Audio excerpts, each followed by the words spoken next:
All right. So without further ado, we are going to open up, and we thought it was appropriate that the first segment here of who's here to help is the one everybody's ready to listen for. It's the wide receiver group. We're not going to start in traditional positional order. The wide receivers are who's here to help. That's what people want to talk about. We're not going to get into trades tonight, so we will talk a little bit later, specifically probably in the shows right as free agency opens and some of those moves start to happen. But guys, So maybe like, around the combine, right? Like, yeah, sure. So as we get into, Chris Olave, Jalen Waddle, Brian Thomas Jr., Marvin Harrison Jr., AJ Brown, Justin Jefferson, all the names that we get asked about all the time. None of those are in tonight's show. These are true free agents. Even one I didn't put on my list that shout out to Jeff in the Discord channel brought up Brandon Ayuk, who I think is likely to become a free agent, but is not currently. I did not list him. I have one recent one, and I have one that I guess I cheated that I could have listed with Brandon Ayuk that is a likely cut candidate that I'll bring up later on. But why don't we start at the top? Who is your top pick, whether it's a Goldilocks pick or whether it's just, hey, if this was possible, I would love to splurge for that guy. Who's your number one guy at wide receiver on your free agent wish list? Well, first of all, I want to start with, I was gonna do like a train sound, but I don't want to get a C&D from Jeremy White at WGR. Shout out to Jeremy. Starting with the wide receiver train here, but I don't know, man. For me, one, we talked a little bit this offline. I think the Pickens Pierce talk that I always get in my mentions, like, yes, sure, if like there's a way for Brandon Beane to work a deal like that, then yes, I would like to extend for a Pickens. I don't think they're in that market, unfortunately, in free agency. Maybe in the trade. I think trades are a little different depending on where the money is. But for this, my top target is Romeo Doubs. I know that's been a hot commodity name here in this wide receiver market. I think this is a guy, for me, 6'2", 204. He's still 25 years old. He's been in an offense where I think sort of like the Bills and everybody eats, there's no real true number one guy. So everybody projects him as like a 2-3 wide receiver. And I think he's kind of hovering in that production. I'm okay with that. Like, I know everyone's looking for the alpha. This is a guy that he's not an alpha. He's not that he can beat anybody in the league one-on-one, but he can win a lot of one-on-ones and he can do it on the outside. And that's the real need of this team right now. And I think if you pair him with a Palmer and you have Shakir, one of those guys I expect is going to pop off and be that boundary stretch guy that you need to be and that can stay healthy for an entire season. So that's my number one spot right at the wide receiver spot. How about you? So I think you used a lot of the right terms there. I'm going to disappoint a lot of people. I think there's going to be a lot of guys that get really overpaid in this group. I agree. I think people are talking about Alec Pierce in a wildly crazy way. Like, I don't think Alec Pierce is. If you told me Romeo Doubs and Alec Pierce were going to make the exact same amount of money, I might lean Alec Pierce. I'm not even certain. I might just straight up take Romeo Doubs. I think Alec Pierce is a nice player that when I don't think his him, money is as high as every's suggesting it is, but everybody's saying. I think he's going to get that money. Yeah. I think that he is a nice player when you're on your rookie contract and now is going to get paid an amount of money that people are going to expect him to produce as a number one when he's had so much like garbage time, big play stuff that I don't know. Maybe he is, he needs to be Deshaun Jackson to be what he's going to get paid. And I don't know that that's what he is. Like Mike Wallace. Remember when Mike Wallace had that run in Pittsburgh where he was just like the 20 yards per catch deep threat and it just worked and he kept producing it? Like, maybe that's what Alec Pierce is. I just don't know that. So you brought up Josh Palmer. I think Romeo Doubs and Alec Pierce are very similar to Josh Palmer. A lot of the underlying metrics are super similar to what people saw the potential to be when he was leaving Los Angeles, and like, oh, hey, maybe coming with Josh Allen, like this could turn into like, I think he's that kind of player. I think they should be getting $10 to $12 million like Palmer got. And the fact that I think I think Pierce is going to get over 20 million. That's I think crazy he's going to get think more than 20 million. Dobbs, do you think what, like 15? I had him 18. 14, 15 to 18. 16. Okay. I know, and again, like I try to do my own comps to look at other guys I think they're similar to, but I do look at some of the other websites, Over the Cap, Spot Track, PFF. I know the guys at Over the Cap and PFF, and I know the guys who do their contract projections. So Josh Cueto is doing the ones at PFF now that Brad Spielberger has literally become an NFL agent. So shout out to Brad. He's joined with another guy and literally opened their own agency representing 4 players in the NFL right now. They have Dobbs at 15 million a season. I think that's right there. They have Pierce, I think, at like 23 a year. I think they have him at like 4 years, $92 million. I think that's crazy. I like Alec Pierce. I would be perfectly happy with them on the Bills. There's no chance I would pay anything close to that. I weirdly do have Pickens in another tier. I think there's no chance he doesn't get tagged by Dallas. I think this is all, I think, heck, maybe by the time people listen to this, he might have gotten the franchise tag from the Cowboys. If he made it to free agency, I would splurge a crazy amount of money on George Pickens. Like, he's a guy that I would be like, like the things we would trade for an AJ Brown or a Justin Jefferson or whatever, we wouldn't have to trade anything, and I'd spend a ton of money on him, but I don't think he's going to make it. And any of the rest of these guys, I think are going to get so much money. Even my next guy, because Dobbs was my number 2 guy, I had Rashid Shaheed, number 1. Mm-hmm. I loved Rashid Shaheed when I thought he was going to be a $7 to $8 million guy, and it would be really cool to add him because of his awesome special teams ability. I kind of thought once Seattle traded for him, they'd like use him a lot more on the offense. They really didn't. He was kind of a fun gadget. Spotrac has 14 million and PFF has 14 million. He's not a $14 million player. That's crazy. That's high on him, man. I get fans liking him, and I was all for the trade idea. I also think people saw a couple of the big plays in the postseason and were like, "Oh, see, that's why we should have done this." But he's like moderately productive. He's not some answer at the wide receiver. He didn't even produce at the Alec Pierce level of like explosive plays. Alec Pierce at least consistently got explosive plays. Yes.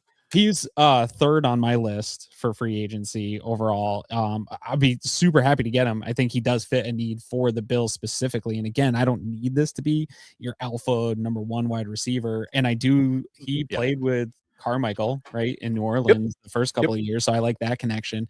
I'd rather, we can talk about the trade episode going up and go get Olave, but I do think Shaheed would be a fine one though. And he's real close to that Dobbs level for me, but Dobbs has a little bit more of the proven tape and production of overall receiver. Yeah. So out of those guys, and I'll add one more at that tier, I guess I could see Mike Evans. Like I could see it. I know that I think it's still most likely he goes back to Tampa Bay, but they did set themselves up to not need to do that with, obviously hitting on Emeka Egbuka. They still brought back Chris Godwin. They have Jalen McMillan. They have pieces there already. If he moves on, and it got to 12 or 13 million, sure. Like some people think he's still an $18 million guy. I wouldn't do that. If he just wants to come chase a ring here, I guess I could see it, but I struggle with that. Only young guys and old guys can all get hurt. He's coming off an injury. I don't know. And his first ever, he had been super consistent his whole career. And now like sometimes that starts a snowball down a hill. Plus that, like, I think we were waiting. He'll be 32 this season. We were all assuming the production was probably going to dip even before this. And he's stayed so steady, consistent. So you could probably make an argument for me, but oh man, I don't know. Brandon Beane made a comment a long time ago and he doesn't always live up to it, which frustrates me though, of going in on ascending players versus descending players. And that would feel like a move of like a Joey Bosa, where like maybe if we can get him healthy at the right time and playing at the right level, then yes, but that's a big maybe.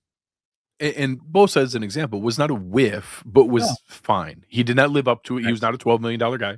He was a good player. He was not a $12 million guy. He was just a good player, and we need more than that in this swing. And again, that's George Pickens is 25. Again, he's the one guy I would like splurge and like, hey, I'll pay an inappropriate contract that looks stupid and find out later. Like, that's the one guy I would actually like throw stupid money at. One more, I gotta ask. He just got released. Would you be able to hold your nose to deal with Tyreek Hill? No, I don't even think. Again, I think this would fall under my, I think, descending player list. I'm sure there's burst. I'm sure there's speed. I'm sure there's something left in the tank. He's a great player.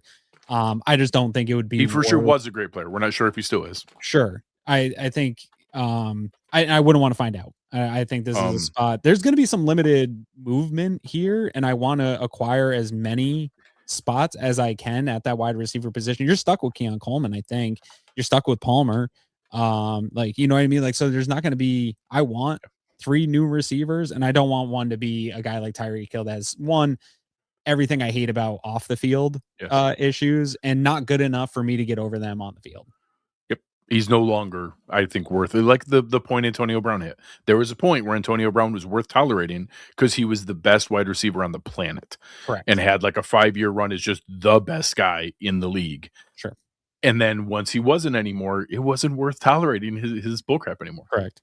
All right. One, I'm going to put these two together because neither are free agents, but both are likely to be released. You have Brandon Ayuk in a weird spot where he like stopped showing up at San Francisco and they voided his guarantees, and no one's going to trade for a $28 million salary for this year to find out. It's very likely they're going to release him. And I talked to our guy in Indianapolis, the source that we trust that knows the team very, very well. And with the situation of Daniel Jones being franchise tagged, or likely to be franchise tagged, Alec Pierce wanting to be traded, he actually thinks it's very unlikely Alec Pierce hits free agency at all. He thinks Michael Pittman is going to be released. They'll try to shop him and try to get somebody to take on the $24 million contract there with Michael Pittman. I think similarly, I don't think people are going to pay a 1-year rental of $24 million for Pittman. I think they'll dare them to release him and then bid on him afterwards. Where would you be on Brandon Ayuk and or Michael Pittman? Ayuk's a tough one for me because when healthy, he is an elite receiver. Super high end production and receiver, but you have an injury the year before last year, and then this weird contract thing where he's not even playing. I don't know. Maybe I would say, just to clarify, he got $140 million contract and then stopped showing up for the team. That's so wild, man. Yeah, I don't know what happened. Brings up questions that I need to know answers to before I would sign him to anything. It's super weird, and it was really weird that nothing really came out on that. So I don't know. Yeah, that would be a tough one. I haven't really even considered it, to be honest.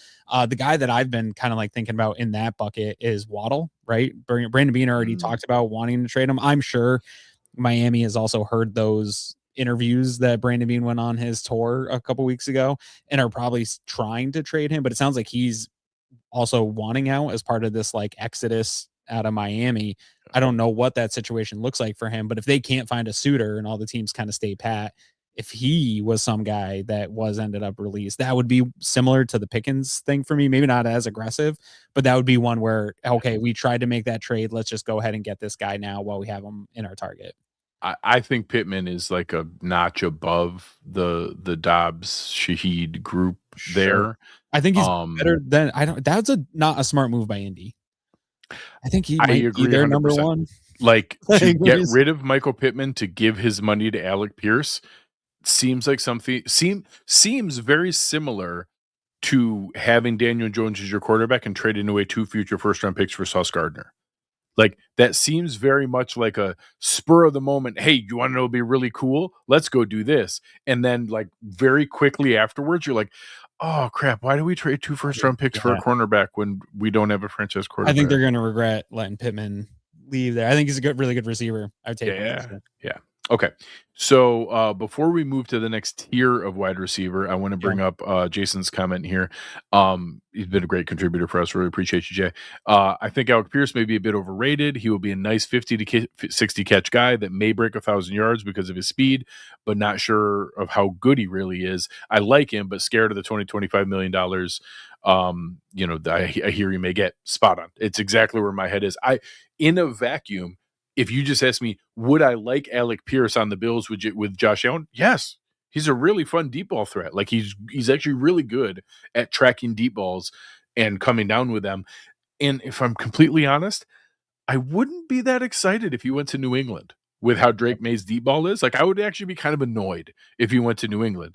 Just about anywhere else, I wouldn't care because he's just not a consistent threat. Like, he's not I think consistently there's a producing. ceiling he hasn't hit yet. I think he's still a young receiver that can Maybe, grow into maybe. more. Like, I really do like him. I liked him as a prospect. I just don't think that he's proven to get that money yet, and that money usually in the NFL comes from that proven past production. Like, you rarely see somebody get this buy-in in the way that we're seeing with Pierce, where people are buying into the idea that he's maybe a Supply and full demand. tier above where he is. I'd love Supply for and somebody to demand. find this episode and prove me wrong in 3 years, because I hope that for him. I hope he goes and gets a big contract and lives up to it, but You wanna know not who it is? here. He's about to get the deal that all of us had that reaction to when Christian Kirk got his deal. Sure. And like, oh, I like Christian Kirk, but $18 million a year, and like, it with inflation this many years later, that's gonna be Alec Pierce's $23 Or million Gabe a Davis year. Like, again, big. I like him, but like, oh my god, that's so much money. Yeah. Okay, let's move to now. I hate to burst people's bubble, but probably the more realistic tier of wide receiver we're going to be shopping in. I think it's more likely that if we splurge anywhere at receiver, it's trade, and I think the more likely combo is a value signing in a premium draft pick. I think it's very Yeah. possible our first round pick and one of these guys we're about to talk to or about to talk about are the more likely additions to the room. Maybe you bring back a Brandon Cooks or something like that. I'll let you start. Who is your favorite value tier free agent wide receiver?